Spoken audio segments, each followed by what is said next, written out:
नमस्कार। इस समय मौजूद हैं जिला कांग्रेस कार्यालय पलवल में। हमारे साथ मौजूद हैं कामगार कर्मचारी कांग्रेस के नेशनल वाइस चेयरमैन संजय गाबा। 24 अकबर रोड दिल्ली में कार्यालय में बैठते हैं कांग्रेस के।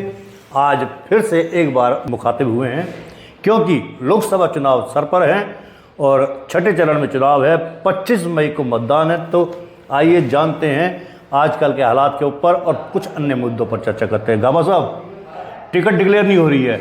सीईसी की मीटिंग है 13 तारीख को। रोज एक दिन बढ़ता जा रहा है। धड़कनें कांग्रेस नेताओं की बढ़ती जा रही है और कार्यकर्ताओं के साथ साथ प्रत्याशियों की भी, क्योंकि जो दो प्रत्याशियों के नाम चल रहे हैं, चौधरी महेंद्र प्रताप सिंह, चौधरी करण सिंह दलाल, किसके ऊपर आगे सुई टिकेगी ये पता नहीं है।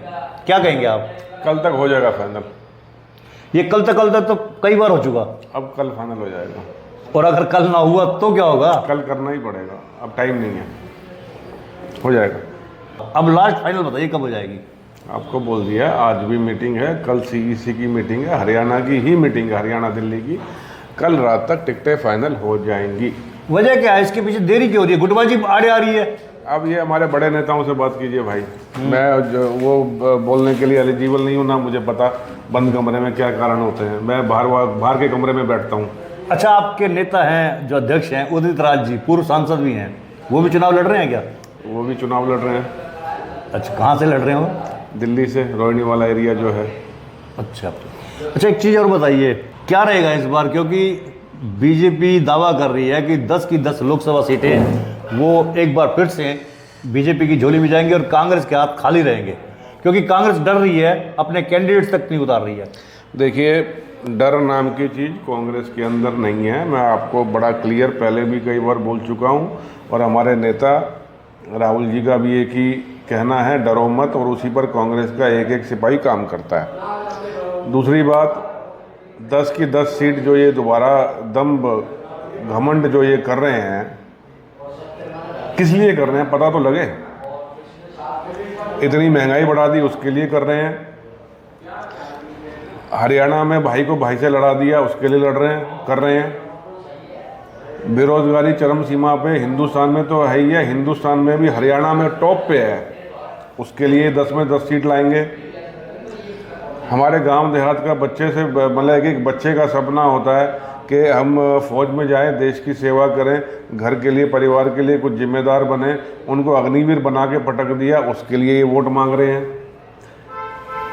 सबसे बड़ा हरियाणा में जो क्राइम नाम की चीज़ हम कभी नहीं सुनते थे, आज हर दूसरे दिन पलवल जैसी शांत जगह पे, पलवल जैसे शांत एरिया में, जहां हम बड़े पूरे हिंदुस्तान में बड़े घमंड से कहते थे कि हम एक बड़े शांत एरिया में रहते हैं जहां भाईचारा बहुत है और कोई भी क्राइम नहीं है, हर दूसरे दिन वहाँ गोलियां चलना शुरू हो गई हैं, लाठी चलना शुरू हो गई हैं, चेन स्नैचिंग इतनी है, मतलब रेप, महिलाएं गुम, हर दूसरे दिन महिला गुम हो रही है, घरों में घुस के चाकू मारे जा रहे हैं, दुकानों में घुस के चाकू मारे जा रहे हैं। ये क्या 10 में से 10 सीट इनके लिए लाएंगे क्या?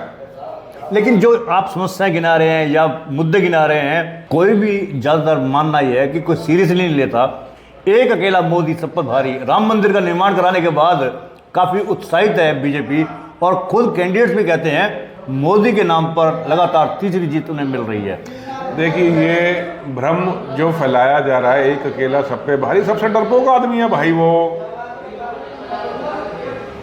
उसको बोले कि रवीश कुमार को इंटरव्यू दे दे, उसको बोलो संजय जी हैं 4 PM वाले, उनको एक इंटरव्यू दे दे, उसको बोलो दीपक शर्मा हैं दिल्ली बैठते हैं, उसको एक इंटरव्यू दे दे, और छोड़ो आपको एक इंटरव्यू दे दे, मैं मोदी को वोट दे दूंगा।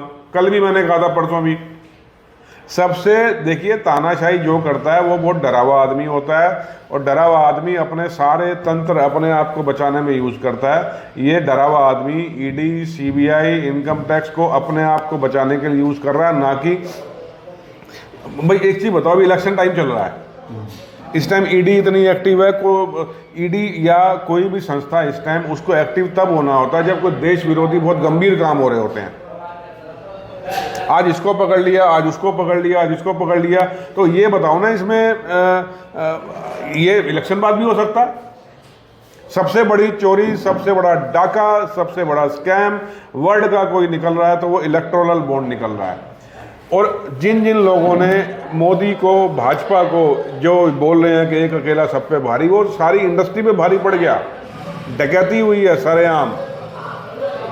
उस इंडस्ट्री को 3 लाख करोड़ के, 3.25 लाख करोड़ के ऑर्डर गए हैं और उनसे भाजपा को पैसा आया है। उनसे भाजपा को पैसा आया है सरेआम इलेक्टोरल बॉन्ड के नाम पे।